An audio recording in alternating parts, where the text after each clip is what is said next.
안녕하세요.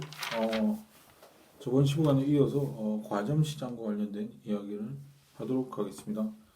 우리가 이제 그 시장 분석을 할 때 그 이야기를 했었죠. 네, 시장의 속성이 뭔지, 그 시장 그러니까 각각의 시장의 속성을 도출을 해서 그 시장의 그 속성을 도출을 해서 그 시장의 특징과 관련해서 조건을 붙입니다. 이러이러한 시장은 경쟁 시장이든 독점 시장이든 독점적 경쟁 시장이든 과점 시장이든 각각의 시장의 특성 또는 속성을 도출해서 그 시장의 그 특징적인 면을 이렇게 뽑아낸 다음에 그 시장을 정의를 합니다.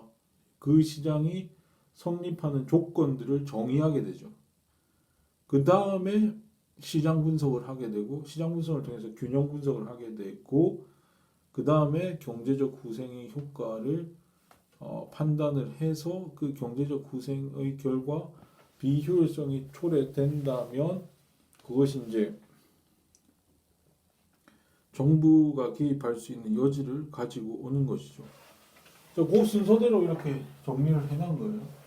그래서 과점 시장도 가정이 있습니다. 가정이 있고 그 다음에 그 가정 또는 속성이 있고 그 다음에 균형을 메시 균형이라고 하는 게임 이론의 용어를 가지고 우리가 분석을 할 것이다 라고 보시면 되고 그 다음에 그 균형점이 경제적 후생의 측면에서 얼마나 효율적인가 비효율적인가를 판단을 한 다음에 그게 만약에 비효율적이라고 한다면은 규제가 들어간다는 이야기죠. 정부 규제, 담합에 대한 정부 규제가 들어간다라고 보시면 되는 겁니다.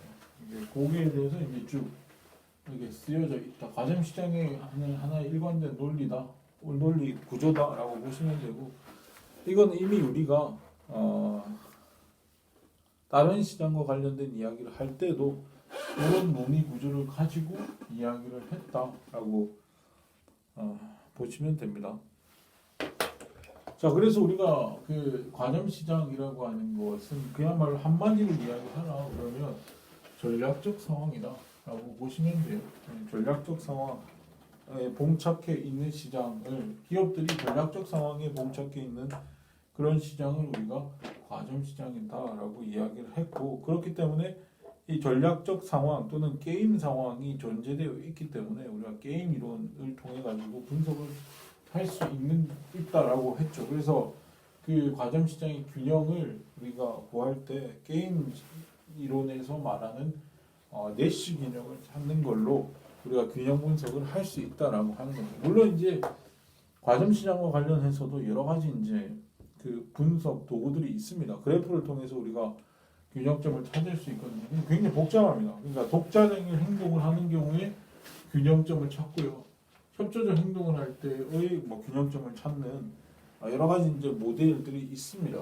그런 모델들 그래프를 통해 가지고 균형점을 찾는 것도 있는데 가장 유용한 것은 결국 이제 게임 이론을 이용해서 내시 균형을 찾는 것이 일반적으로 채택되어져 있는 그 분석 방법이기 때문에 우리 책에서는 내시 균형과 관련된 이야기를 쓰고 있어요. 근데 그 내시 균형과 관련된 이야기를 할 때 그 용의자의 딜레마를 보면은 내시 균형의 가장 기초적인 것을 알 수 있습니다. 내시 균형과 관련된 기초적인 것을 알 수 있고 우리가 과점 시장의 균형점을 분석하는 결국 용의자의 딜레마 구조랑 똑같습니다. 과점 시장 즉 우리가 나중에 이제 오펙 석유 수출국 기구죠. 네, 석유 수출국 기구라고 하는 오펙을 과점 시장과 관련해서 분석을 할 텐데 그 균형점을 찾는 것과 용의자의 딜레마에서의 균형점이 같습니다. 사실 같거든요. 같다라고 보시면 됩니다. 그래서 이제 우리가 용의자의 딜레마 요 모델 요게 상당히 유용한 도구다라고 생각할 수 있는 거예요. 그래서 이제 용의자의 딜레마 상황을 한번 이 보수 행렬을 통해 가지고 한번 그려볼게요. 그러니까 우리가 이제 보통 게임 이론을 분석할 때 이런 보수 행렬을 가지고 분석을 많이 하거든요. 그래서 그 A라고 하는 용의자, 이게 용의자의 딜레마 이야기를 하는 건데 A라고 하는 죄인 또 죄수 또는 용의자가 있고 B라고 하는 용의자가 있어요. 둘은 공범이라고 가정되어집니다.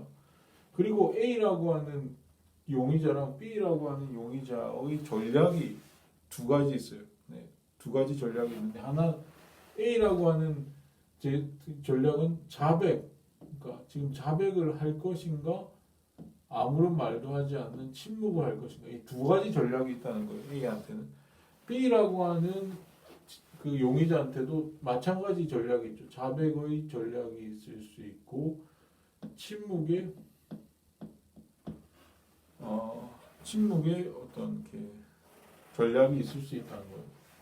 근데 여기 쓰일 거는 보수입니다. 예, 그 보수 행위라고 그러는데 각각의 전략의 짝에 대한 보수를 우리가 여기 쓸 거거든요. 보수를 쓸 겁니다. 그러니까 어떤 전략에 따른 행위, 그러니까 보수가 달라져요. 상대방의 전략에 따라서 내가 어떤 전략을 쓰느냐가 만 중요한 게 내가 어떤 전략을 쓰느냐도 중요하지만 상대방이 어떤 전략을 쓰느냐도 중요하거든요. 그러니까 이게 게임 상황이라고 하는 거예요. 네, 게임 상황이라고. 그래서 여기 이제 이렇게 이제 사선을 끄면 사선을 긋고 여기도 이제 사선을 긋고 여기도 사선을 긋고 여기도 사선을 끄면 요 밑에 부분은 A의 보수예요. 요 밑에 있는 요 밑에 쓸 거는 A의 보수고 B는 요 위에 쓸 거는 B의 보수예요. B의 보수다라고 보시면 되고 만약에 A와 B 모두가 침묵을 한다면 그러니까 지금 전혀 증거가 없는 상황이라고 한번 가정을 해보죠. 형사들 경찰 입장에서는 아무런 증거가 없어요. 아무런 증거가 없는 상황에서 둘 다 침묵을 해버리면 그 사건 이게 무슨 굉장히 강력 사건 또는 뭐 살인 사건이라고 가정을 해보면 굉장히 중한 그러니까 재질이 나쁘니까 굉장히 형량이 높게 나올 텐데 지금 증거가 없기 때문에 자백에 의존할 수밖에 없는 상황이라고 해봅시다. 그러면 자백을 해야 지금 이제 죄를 물을 수 있는 건데 한 사람 둘 다 모두 침묵을 해버리면 여기 둘 다 침묵을 하는 상황은 여기 요 사각형에 이제 보수가 쓰여지게 되겠죠. 해버리면은 증거가 안 나왔기 때문에 그 죄를 물을 수가 없어요. 그래서 다른 여죄, 그러니까 이런 두 용의자가 그 해당 사건에 관련돼서 벌을 받는 게 아니라 다른 사건에 의해서도 범죄를 많이 저질렀기 때문에 다른 사건에 의해서 죄를 묻는다고 했을 때 여기가 이제 징역 1년 둘 다 침묵을 할 경우에는 징역 1년을 받는다라고 가정을 해봅시다. 그 다음에 둘 다 자백을 해버리면은 이미 죄가 입증이 돼버린 상태이기 때문에 형량이 올라가겠죠. 그래서 이 경우에서는 징역 8년 둘 다 8년을 받는다고 해봅시다. 그리고 이제 둘한테 이제 형사들이 물었던 거예요. 자백을 하거나 침묵할 때 A한테 가서는 B는 이제 다 자백을 했으니까 이제 너만 불어라고 했을 것이고 B한테 가서는 A가 다 불었으니까 이제 너도 불어라고 이야기를 했을 거 아닙니까? 둘이를 격리시킨 다음에. 그래서 이제 자백이든 침묵이든 받아낼 거라는 그런 상황이라는 거죠. 근데 만약에 한 사람만 자백하고 다른 한 사람은 침묵을 지켰다라고 했을 때는 침묵을 지킨 자는 괘씸죄가 붙어가지고 형량이 더 높아진다고 가정을 하고 상대방은 침묵을 했고 자기만 자백을 한 경우라면은 무죄 방면한다고 해봅시다. 그래서 만약에 지금 요 상황 A는 침묵을 했는데 B만 자백을 한 상황이라고 한다면은 침묵한 괘씸죄가 붙어서 A는 20년 징역 20년이고 자백을 한 B만 무죄로 방면된다고 해보죠. 그리고 마찬가지 상황이죠. 반대로 A는 자백을 했는데 B는 침묵을 하면 침묵한 자가 괘씸죄가 불붙어서 징역 20년에 A는 무죄 반면된다고 해봅시다. 네. 이 경우에 있어서 내시 균형을 한번 찾아보자 라고 하는 겁니다. 내시 균형. 지금 이 게임 상황이죠. 게임 상황. 상대방이 어떤 전략을 쓰느냐에 따라서 내 보수가 달라져요. 내가 A라는 사람이 자백을 한다. 내가 자백을 한다고 해서 상대방이 내가 자백을 했을 때 상대방이 어떤 행동을 하느냐에 따라서 내 보수가 달라지죠. B가 만약에 B도 자백을 한다면 난 8년이에요. 징역. 근데 침묵을 하면 난 무죄입니다. 그러니까 상대방이 어떤 행동을 하느냐에 따라서 나의 전략이 최적 전략이 달라지는 거죠. 그런 상황을 지금 이렇게 게임적인 상황을 이런 보수 행렬을 통해 가지고 우리가 그려볼 수 있는 겁니다. 다 마찬가지예요. B라는 사람도 침묵을 했다 칩시다. 침묵을 했지만 상대방이 어떻게 행동에 따라서 나의 같은 행동도 다른 보수를 받게 되는 거예요. 침묵을 했는데 상대방이 자백을 한다. 그럼 나 20년 징역 사는 거고 내가 침묵을 했는데 상대방도 침묵을 하면 나 1년만 사는 거예요. 그러니까 게임 상황이잖아요. 상대방이 어떤 전략을 쓰냐에 나의 최적 전략이 달라진다 라고 하는 겁니다. 자, 이 상황에서 이제 내시 균형을 한번 찾아봅시다. 내시 균형이라고 하는 것은 상대방의 전략이 주어졌다고 가정, 전제된 상태에서 나의 최적 전략을 찾는 거거든요. 그래서 이제 일단 A의 최적 전략을 한번 찾아봅시다. 자, B가 자백을 했다라고 치면은 나는 어떤 전략, 자백과 침묵이라는 두 전략 중에 어떤 전략을 써야 될까요? A가 자백을 했다고 치면은 나는 자백을 하면 8년이고 침묵을 하면 20년 살거든요. 당연히 자백을 선택하겠죠. 당연히 자백을 선택하죠. 자백이 주어져 있지 않고 B가 침묵을 하는 상황이 주어졌다라고 생각을 하면 나는 자백과 침묵 중에 뭘 선택할 거예요? 자백을 하면 B가 침묵을 하는 상태에서 내가 자백을 하면 무죄죠. 근데 침묵을 하면 징역 1년입니다. 둘 중에 뭘 선택할까요? 당연히 자백을 선택합니다. 그러니까 A라고 하는 사람은 상대방인 B가 무슨 전략을 쓰든, 즉 자백이라는 전략을 쓰든 침묵이라는 전략을 쓰든 자백이라고 하는 전략이 최적의 전략입니다. 어떤 전략을 쓰든 상대방이 어떤 전략을 쓰든 내 최적 전략이 항상 같게 나올 때 그 전략을 우리가 우월 전략이라고 그러거든요. 그래서 이건 A의 우월 전략이 됩니다. 이 자백은 우월 전략이 됩니다.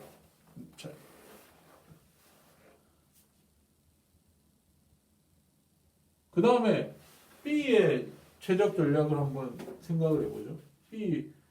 B는 A가 자백을 했다라는 그 가정을 한 상태에서 B의 최적 전략은 자백을 하느냐 침묵을 하느냐 전략 중에서 자백을 하면 8년이고 침묵을 하면 20년 징역을 사니까 8년이 더 좋죠. 그러니까 자백을 하는 게 나을 겁니다. 네, 자백을 하는 게 나을 겁니다. 자백이 최적 전략이죠. A가 자백을 한 상황이 주어졌다라고 전제한다면. 근데 A가 침묵을 한다라는 게 주어진다면 B는 어떤 게 최적 전략일까? 자백을 하면 무죄고 침묵을 하면 징역 1년이니까 당연히 자백을 하는 게 낫죠. 자백을 하는 게 낫죠.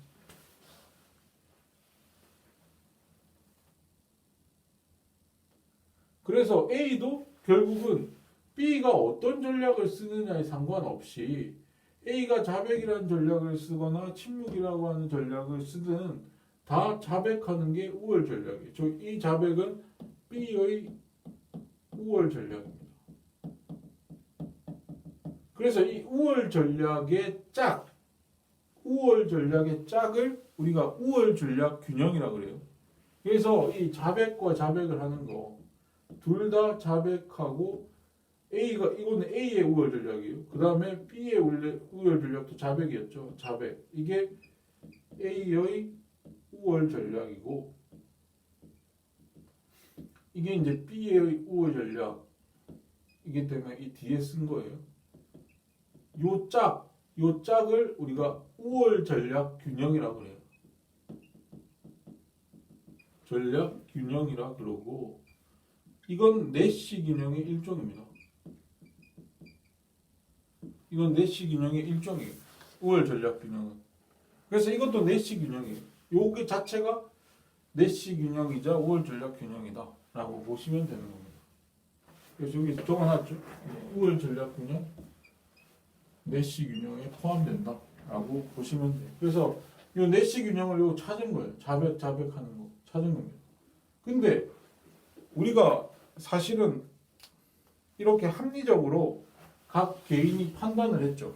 A든 B든 합리적으로 자기한테 가장 좋은 보수를 줄 수 있는 전략을 선택을 해서 이 우월 전략 균형, 자백하고 자백하는 전략이 나왔지 않습니까? 이런 균형점이 나왔잖아요. 근데 이런 균형점이 나왔는데 이 균형점을 잘 보니까 두 사람 입장에서 별로 좋은 결과가 아니에요. 좋은 결과가 아니죠. 네, 좋은 결과가 아닙니다. 왜냐하면 만약에 둘 다 침묵하는 전략을 썼더라면, 즉 둘 다 침묵하고 침묵하는 전략을 썼더라면 얘는 지금 더 좋은 곳으로 갈 수 있었죠. 지금 우리 균형점은 여기에요. 이게 이제 내시 균형인데 이 내시 균형보다 더 좋은 지점이 여기란 말이죠. 침묵하는 둘 다 침묵하는데도 좋았어요. 두 개를 합해 보면 1년밖에 안 살잖아요. 근데 얘는 18년이나 살아야 돼요. 18년이나 살아야 돼요. 그래서 이런 상황에서는 둘 다한테 유리한 쪽으로 선택되지 않죠. 이런 전략적 상황이라고 하는 게. 그러니까 효율적인 지점으로 가지 않는다는 겁니다. 둘 다의 후생을 가장 증진시킬 수 있는 것은 요 지점이죠.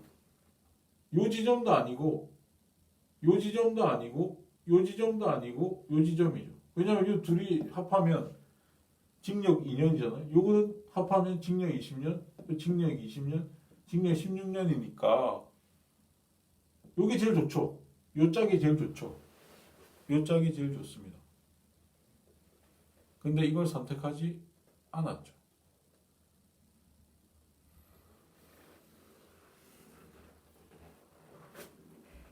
그리고 둘 다 굳게 사전에 약속할 수 있어요. 우리는 절대 불지 말자.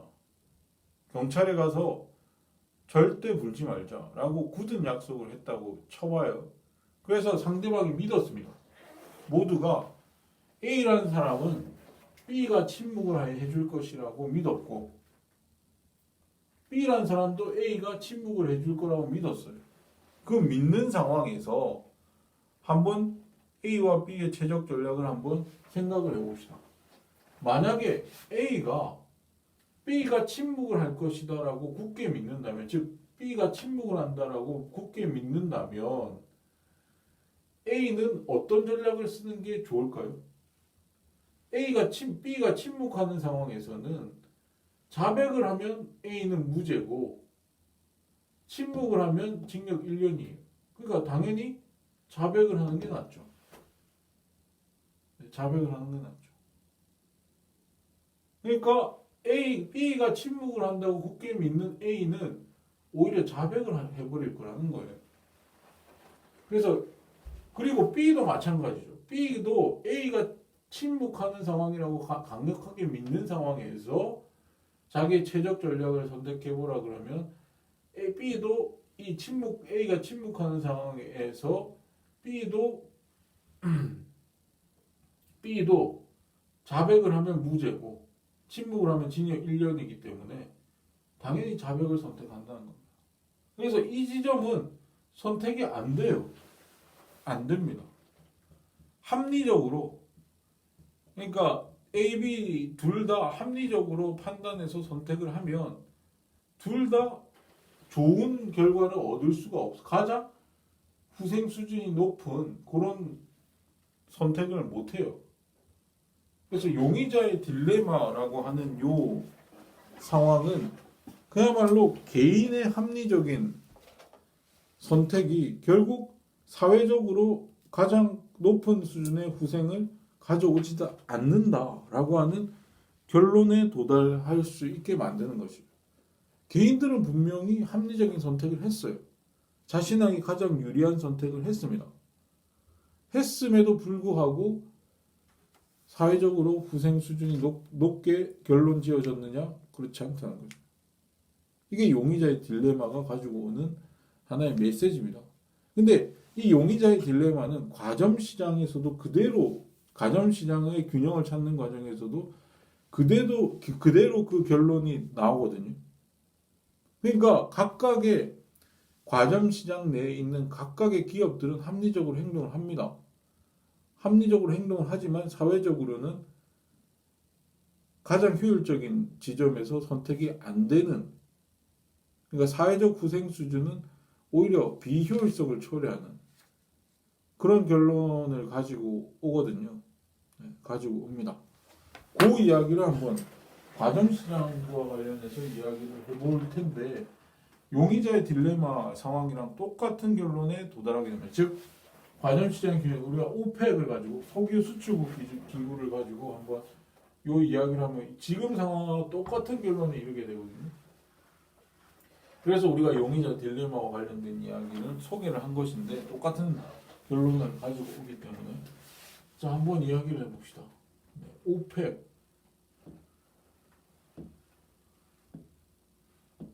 자 오펙이라고 하는 기구는 석유 수출국 기구라고 하는 곳이고 석유를 이제 수출하는 국가, 그러니까 석유를 생산할 수 있는 석유 매장량을 이 많은 국가들의 연합입니다. 일종의 담합이죠. 협조적 행위를 하고 있는, 그러니까 석유 가격을 자신들의 이익 추구를 위해서 그러니까 자신들의 권익을 향상시키기 위해서 석유 생산 및 판매를 통해서 그 오펙에 가입되어 있는 그 수많은 국가들 14개 국가죠. 14개 국가들이 오펙에 가입되어 있는데, 그러니까 주로 이제 석유가 많이 나오는 그런 국가들로 구성되어 있는, 그러니까 뭐 사우디아라비아를 필두로 해서 그 사우디아라비아가 오펙의 맹주죠. 네, 맹주고 사우디아라비아가 가장 석유가 많이 나는 나라입니다. 네, 많이 생산하는 나라이기 때문에 석유의 맹주죠. 네, 이 오펙의 맹주가 됩니다. 그리고 이제 뭐 중동과 뭐 라틴 아메리카, 그 다음에 뭐 저기 이제 아프리카에서 석유가 많이 나잖아요. 그런 석유가 많이 나는 국가들의 어떤 카르텔, 그러니까 카르텔이다라고 보시면 됩니다. 카르텔이라고 하는 건 마치 여러 기업들이 마치 독점 기업처럼 행동하는 그런 담합 행위를 카르텔 또는 기업 결합 형태를 카르텔이라고 우리가 이야기를 하거든요. 자, 그래서 이제 우리가 두 개의 그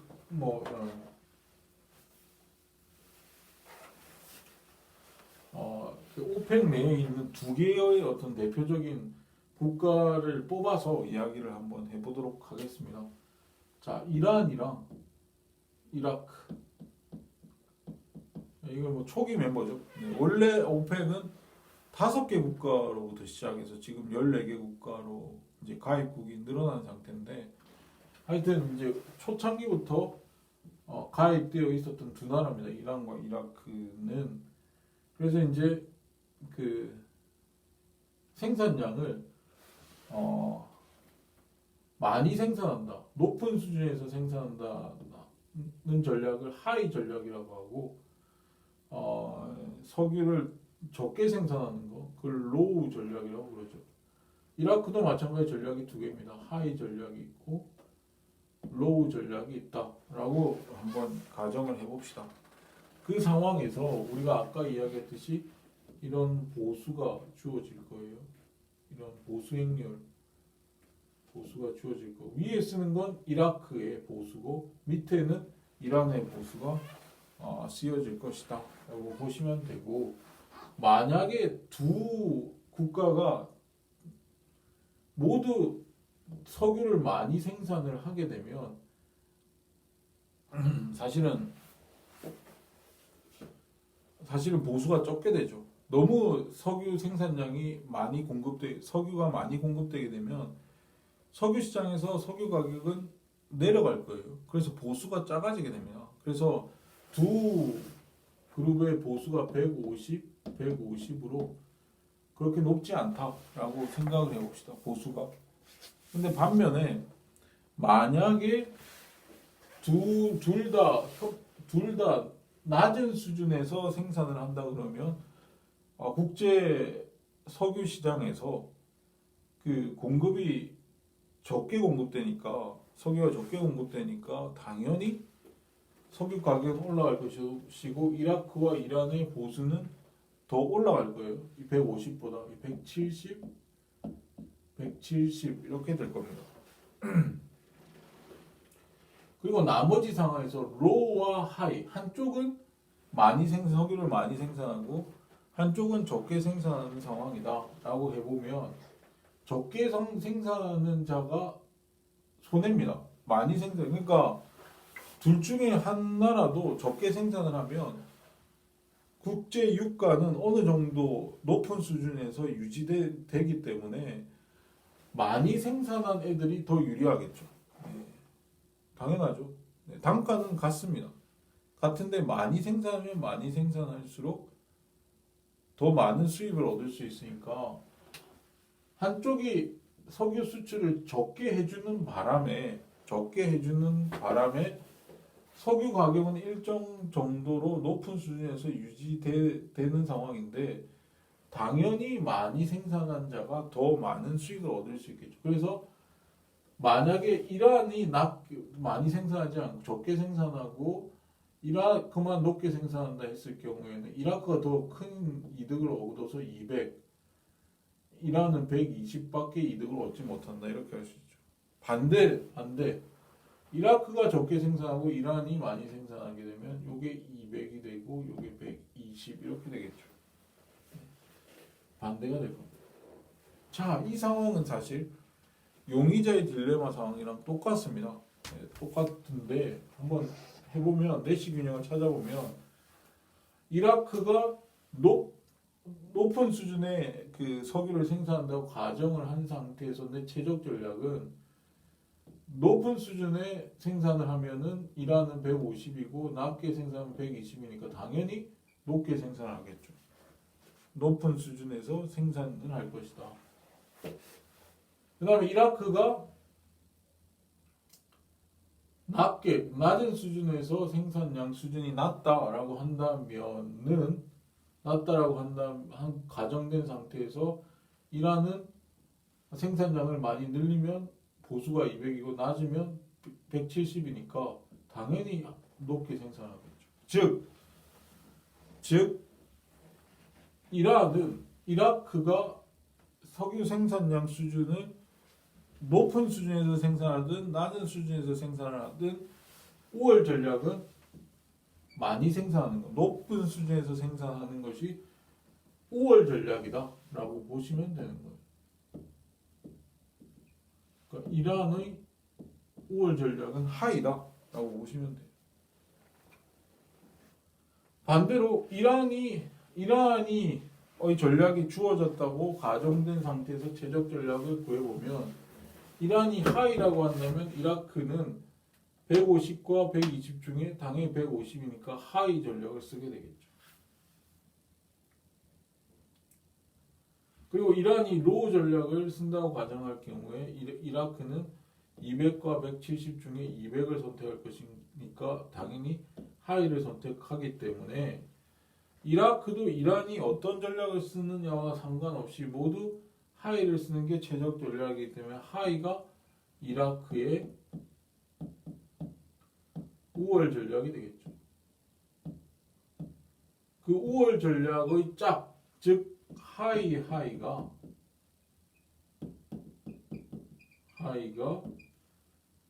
5월 전략 균형이 된다. 이게 내시 균형이죠. 내시 균형의 일종이죠. 지금 아까 그 용의자의 딜레마 상황하고 똑같지 않습니까? 똑같습니다. 똑같은 상황입니다. 하이하이 전략이 우월 전략 균형이다. 내시 균형이다. 라고 볼 수 있는 거죠. 그러면 이 경우에 있어서 우리가 둘 다 하이하이를 하는 바람에 결국 요게 지금 우리가 보면은 요 지점이 제일 좋잖아요. 사회적 후생이 어디가 제일 좋습니까?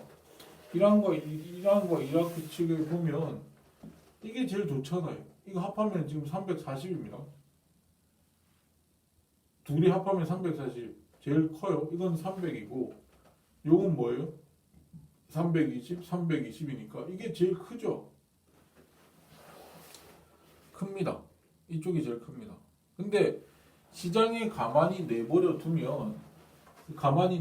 둬서 둘 다 자유롭게 생산을 하게 만들어 버리면은 여기로 간다는 거예요. 네, 여기로 간다는 거예요. 근데 우리가 이쪽이 더 좋기 때문에 담합을 하는 거죠. 서로 짜는 겁니다. 요게 더 좋기 때문에 담합을 하는 거예요. 담합을 하는 거예요. 카르텔을 형성하는 거예요. 그러니까 석유 수출국 기업계, 즉 우리의 경우에 있어서는 이란과 이라크끼리 짜는 겁니다. 우리 요 상태보다 하이하이 상태보다 이게 하이하이 상태로 그냥 우리가 그냥 치열하게 경쟁을 해서 생산을 하면 우리가 서로 협조하지 않고 그냥 우리가 합리적으로 생산을 하게 되면 별로 우리 둘 다의 후생 수준에 바람직한 상태에 도달하지 않기 때문에 우리 그냥 협조하자라고 할 수 있잖아요. 그래서 우리가 협조해서 둘 다 로우 전략을 쓰자라고 담합을 할 수 있잖아요. 담합을 할 만한 유인이 큽니다. 아니 이것보다 이게 더 좋으니까 그쪽으로 갈 유인이 크죠. 근데 우리가 사실은 이 담합은 깨질 가능성이 큽니다. 왜 깨질 가능성이 크냐 하면은 우리가 둘 다 로로 하기로 했어요. 로 전략을 쓰기로 했어요. 근데 만약에 이라크가 우리가 담합을 했기 때문에 로 전략을 쓴다고 믿는다면 이라크가 로 전략을 쓴다고 강력하게 믿는다면 이러한 입장에서는 어떤 전략이 최적 전략이냐면 로라고 가정된 상태에서 이란은 하이 전략을 쓰면 200의 보수를 받고 로 전략을 쓰면 170의 보수를 받기 때문에 로라고 하는 이게 담합을 해서 로 전략을 쓰잖아요. 전략을 쓴 상태에서 보면은 로를 쓴 상태에서의 A의 이란의 최적 전략은 어디냐? 하이입니다. 하이 전략을 쓰는 게 더 좋죠. 하이 전략을 쓰면 200을 얻고 로 전략을 쓰면 170을 얻으니까. 그래서 이 로 전략이 둘 다 로 전략을 쓰는데 이 로 전략을 쓴 상태에서 A는 하이 전략으로 가려고 하는 유인이 강하죠. 마찬가지로 이라크도 마찬가지입니다. 이라크도 이란이 로 전략을 쓴다고 가정을 한다면 이라크는 하이 전략을 쓰는 않습니까? 로 전략을 쓰는 거예요. 하이 전략을 쓰면 200이고 보수가 로 전략은 170이니까 당연히 하이로 가려고 해요. 다 하이로 가려고 합니다. 그래서 이 담합은 깨질 가능성이 굉장히 높습니다. 깨질 가능성이 굉장히 높다라고 보시면 되죠. 그래서 우리가 이렇게 이야기할 수 있어요. 그냥 가만히 내버려 두고 담합을 하지 않을 경우에는 둘 다 하이 전략을 쓰는 것이 균형점이기 때문에 하이 전략을 써버리는 사태가 발생을 하기 때문에 담합을 그러니까 사회적으로 바람직한 후생의 최대가 된 상태가 아니기 때문에 담합을 할 유인이 강한데 일단 담합을 하고 나면 또 담합이 깨질 가능성이 높다는 거예요. 담합을 하고 나면은 또 담합이 깨질 가능성이 높습니다. 높다. 그래서 담합이 잘 유지가 안 돼요. 근데 만약에 담합을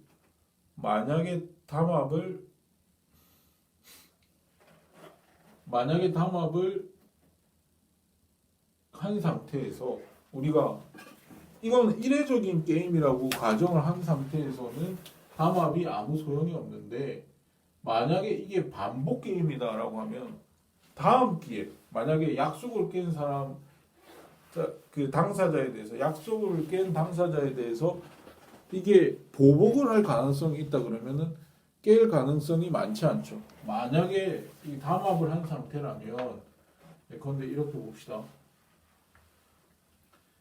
담합을 하는 상태에서 만약에 이게 일회성 게임이다 라고 하면은 담합은 깨질 가능성이 높습니다. 담합은 깨져요. 근데 만약 이게 반복 게임이다 했을 경우에는 담합은 유지될 가능성이 높습니다. 왜냐하면 반복 게임을 하면 그 이전에 담합을 깬 사람에 대해 그 당사자에 대해서 보복을 할 수단이 있거든요. 보복이 두려워서 담합을 캘 용기가 없어지는 거죠. 네가 만약에 우리 오펙에서 배신을 하면 오펙에서 너를 퇴출시킬 거야 라고 하는 보복 수단이 확실히 있다 그러면은 그 보복이 두려워서 담합을 깨지 않겠죠. 담합이 유지됩니다. 담합이 유지될 수도 있어요. 이게 반복 게임이고 그 반복 게임을 통해서 플러스 보복 가능성이 크다면 담합은 유지됩니다. 그 보복이 두려워서 유지된다라고 보시면 되죠. 근데 우리가 담합을 하면 이때 비효율적이라는 말은 뭐냐면 물론 이란과 이라크 입장에서는 지금 가장 이게 좋은 지점이죠. 담합을 로우 낮은 생산 수준 석유에 대해서 낮은 생산 수준을 가지는 것이 더 좋은 상황이죠. 더 좋은 상황이다라고 볼 수 있지만 만약 로우 전략을 쓰게 되면 이때 비효율성이라는 건 뭐냐면은 로우 전략을 쓰면은 그 석유 가격이 높다는 거거든요. 가격이 높아진다는 걸 의미합니다. 그러니까 소비자들 입장 또는 석유를 소비하는 사람들의 입장에서는 이게 그 너무 높은 가격을 부담을 해야 되기 때문에 소비자들 입장에서는 안 좋은 거죠. 그리고 로우라고 하는 거는 생산량이 적게 되기 때문에 시장에서 거래되는 양이 줄어드는 걸 의미하죠. 억지로 이걸 줄어들게 만든 거니까 거래량이 적어집니다. 그러니까 과소 생산이 이루어진다는 걸 의미하는 것이고 과소 생산은 거래량을 줄이기 때문에 시장에서의 효율성을 떨어뜨리게 만드는 겁니다. 떨어뜨리게 만드는 것이기 때문에 담합은 비효율성을 낳게 되고 결국 정부 규제가 필요한 걸로 그러니까 비효율성 때문에 이걸 정부 규제를 해야 된다라고 우리가 이야기할 수 있는 것이죠. 근데 사실은 오펙은 이건 국제기구이기 때문에 어떤 국가가 또는 정부가 규제를 할 수 있는 상황은 아니죠. 그래서 오펙이 1960년에 창설을 해서 1973년에 그야말로 그 제1차 오일 쇼크라고 하는 것을 한번 일으킨 이후에 그때 그 오펙의 그 국제적 영향력이 얼마나 강력한가를 처음으로 증명을 했지 않습니까? 그 이후로 계속해서 하나의 그 국제 유가 시장을 좌지우지하는 하나의 가장 큰 손 중에 하나죠. 그러니까 1970년대 이후에 가장 오펙의 그러니까 영향력이 지금까지도 지속되고 있다라고 보시면 돼요. 물론 최근에 미국의 오일 가스 또는 오일 원유가 나오면서 그 오펙의 영향이 점점 떨어질 것이다 라고 하는 예측이 가능하지만 아직까지도 꽤 큰 영향력을 행사하는 그런 곳이 바로 오펙입니다. 네, 오펙. 담합이죠. 누구도 이제 규제할 수 없습니다. 국제기구 때문에 규제할 수 없다. 그 뒤에는 미국이 사우디와 어느 정도 협정을 맺어서 어느 정도 딜을 봐주고 있는 측면이 있기 때문에 보시 계속해서 유지되어지고 있다라고 보시면 되는 겁니다. 자, 그리고 이제 그래서 이제 후생 수준에서 만약에 담합이라고 하는 것이 그 비효율성을 낳는다고 한다면은 담합에 대한 규제라고 하는 것을 해야겠죠. 해야 되는데 미국은 그 셔먼의 저번에도 우리가 독점과 관련된 이야기를 할 때 이 독점과 관련된 이야기를 할 때 그 이야기를 했지만 셔먼 액트라고 하는 게 있습니다. 셔먼이라고 하는 그 당시 1890년에 만들어진 법입니다만은 우리나라 말로 하면 셔먼법이라고 그러죠. 셔먼법이라고 하는 반독점 법이 있습니다. 네, 셔먼법에 의해서 미국은 굉장히 독과점을 싫어하는 국가이기 때문에 셔먼법을 통해 가지고 이게 반독점법이거든요. 네, 반독점법을 제정해 놓고 있습니다. 반독점법이라고 하는 걸 제정해 놓고 시행하고 있는데 이게 이제 1890년에 만들어진 법인데 이 법이 만들어진 이유도 그렇고 이게 이제 첫 사례가 이거 적용된 첫 사례가 1911년에 스탠다드 오일이라고 해서 스탠다드 오일이라고 하는 회사를 오일 회사의 계열 분리 명령을 냅니다. 그러니까 계열 분리 명령. 그러니까 얘네가 이 스탠다드 오일이라고 하는 회사는 이제 그 록펠러라고 하는 사람을 있었잖아요. 석유왕이라고 불리는 J.D. 록펠러라고 하는 사람이 세운 회사죠. 이게 1870년에 세운 회사거든요. 1870년에 세운 회사고 그 당시 뭐 석유를 생산하는 국가라고 해봐야 미국이 다였습니다. 네, 그 당시에는 뭐 록펠러가 처음에 그 석유 시장에 들어올 때는 그야말로 가정용 등유를 파는 그런 회사였고 나중에 이제 석유 시대가 오면서 뭐 전기 생산이나 아니면 자동차를 굴러가게 하는 그 동력원이 바로 이게 석유잖아요. 네, 석유인데 이 석유를 그 뒤에 많이 생산을 하긴 했지만은 어쨌든 이 사람에 의해서 만들어진 스탠다드 오일이라고 하는 오일 컴퍼니라고 하는 회사였는데 이 회사가 이제 기업 분할 명령을 받게 되는 것이죠. 그러면서 이제 셔먼 액트 반독점법에 적용되는 첫 사례가 바로 1911년에 있는 셔먼 액트고 그러니까 34개로 회사로 분리해라는 명령입니다. 그래서 원래 미국 전체에 그 당시 이걸 생산하는 국가가 미국밖에 없었기 때문에 세계 석유 시장을 거의 95% 독점하고 있었던 시장 점유율이 95%였으니까 독점하고 있었던 시절의 이야기입니다. 록펠러가 스탠다드 오일 회사를 통해서 그래가지고 34개 그러니까 전국 망이 있었거든요. 네. 스탠다드 오일 뭐 스탠다드 오일 오브 캘리포니아, 스탠다드 오일 오브 뭐 뉴욕 또는 뭐 스탠다드 오일 오브 뉴저지 이런 식으로 이제 그 지역별로 이런 스탠다드 오일 기업이 있었는데 요거는 이제 지역별로 분할시켜 가지고 지역 단위로 분할시켜서 이제 34개로 분할하라라고 해서 이제 분할이 됩니다. 네, 분할이 되고 그야말로 그 스탠다드 오일 컴퍼니의 독점 시대는 끝나게 되죠. 그 이후에 이제 세븐 시스터즈라고 해서 그 석유 메이저 회사들 그러니까 이 이후에는 7개의 어떤 석유 메이저 회사들, 국제 석유 메이저 회사들이 석유 시장을 좌지우지하는 그런 시대가 열리게 됩니다. 그게 이제 뭐 그러니까 스탠다드 오일 컴퍼니에서 나온 스탠다드 오일 오브 캘리포니아. 그러니까 그 록펠러는 스탠다드 오일 34개로 분리가 됐지만 그 중에서도 스탠다드 오일 오브 뉴저지를 가지게 됐거든요. 뉴저지만 가지게 되고 나머지 뉴욕 스탠다드 오일 오브 뉴욕, 스탠다드 오일 오브 캘리포니아 뭐 이런 회사들을 포함해서 뭐 7개 메이저 회사. 이 메이저 회사라고 하는 건 뭐 석유를 탐사한다든지 석유를 정제한다든지 석유를 수송한다든지 뭐 하는 그 석유와 관련된 제반 사항들을 다 하는 회사들입니다.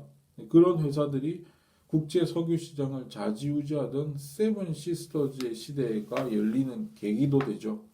1911년 기업 분할 명령이라고 하는 것이.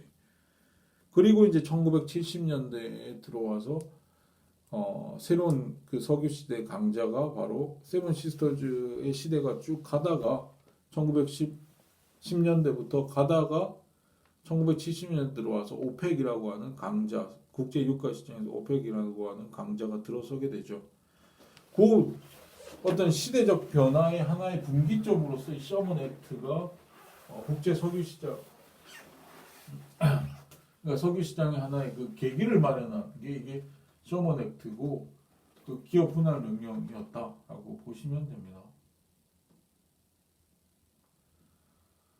그래서 이제 그 독점에 대한 독점 및 담합입니다. 네, 담합에 대한 독점 기업 및 담합이라고 그러니까 카르텔이라고 하는 것 자체도 소수의 기업, 가점 시장의 소수의 기업들이 마치 독점 기업처럼 움직이는 게 카르텔이거든요. 네. 오펙이라고 하는 것도 카르텔이거든요. 이 카르텔이라고 하는 건 14개 어떤 기업이나 기업은 아니지만 국가들이 일사불란하게 마치 하나의 독점 기업이 행동하듯이 행동하는 것을 이야기하는 겁니다. 네. 그래서 이 담합이라고 하는 것이 뭐 독점이나 담합이나 뭐 거의 비슷하게 취급할 수 있다라고 볼 수 있는 것이죠. 네, 그 이야기입니다. 그게 이제 미국이 수출한 반독점법이다. 그게 셔먼 액트다라고 보시면 됩니다. 나머지 이 담합 규제와 또 그 담합 규제와 관련해서 여러 가지 이제 논쟁 지점이 있는 여러 가지 규제들이 있어요. 정부 규제들이 있는데 그 규제들과 관련된 이야기들은 우리나라도 이제 미국은 그 법무부가 그 규제를 하거든요. 네, 법무부가 여러 이제 반독점법과 관련된 규제들을 하는데 그 규제들의 내용들이 대표적인 내용들이 이런 겁니다. 재판매 가격 유지는 반독점법에 걸리는 행위거든요. 이 담합 행위입니다. 약탈적 가격 설정 이것도 이제 독점 및 담합 행위고 끼어 팔기도 일종의 독점적 행위, 독점 및 담합과 관련된 이야기라고 볼 수 있거든요. 이런 것들이 하나의 논쟁 지점이라고 볼 수 있는데 사실은 뭐 요즘에 반독점법이라고 하지만 예전에는 이게 95%였기 때문에 그러니까 스탠다드 오일 오브 컴퍼니가 시장 점유율이 95%다. 그러니까 시장 점유율을 기준으로 해서 독점 및 담합에 관한 규제를 했었거든요. 정부 규제를 했었는데 이제는 뭐 여러 가지 시장 점유율만 보지 않고 여러 가지 이제 사항들을 보고 독점 및 담합 규제를 하고 있습니다. 우리나라도 이제 공정거래법이라고 하는 것이 있고 그 다음에 그 공정거래법에 의거해서 공정거래위원회라고 하는 특수한 조직을 만들어 놓고 하는 이유가 그 반독점법을 운영하는 이유가 뭐냐면은 굉장히 어떤 그 디테일한 전문적 지식이 필요합니다. 이게 독점 또는 담합인지 이게 독점인지에 대한 판단이 굉장히 전문적 지식을 요구하는 판단이기 때문에 그 전문가들이 그 모여 있는 곳이 바로 공정거래위원회다라고 보시면 되는 거죠. 그 독점 및 담합에 관한 전문가들이 그야말로 세세하게 보라는 겁니다. 세세하게 보고 언뜻 보기에는 독점 및 담합 행위가 일 수 있지만 전문적으로 들어가 보면은 그 실제로는 여러 가지 경영상의 어떤 사유에 정당한 사유에 의해서 그런 행위를 하는 경우가 있단 말이에요. 그건 독점 및 담화 행위가 아닐 가능성도 있단 말이에요.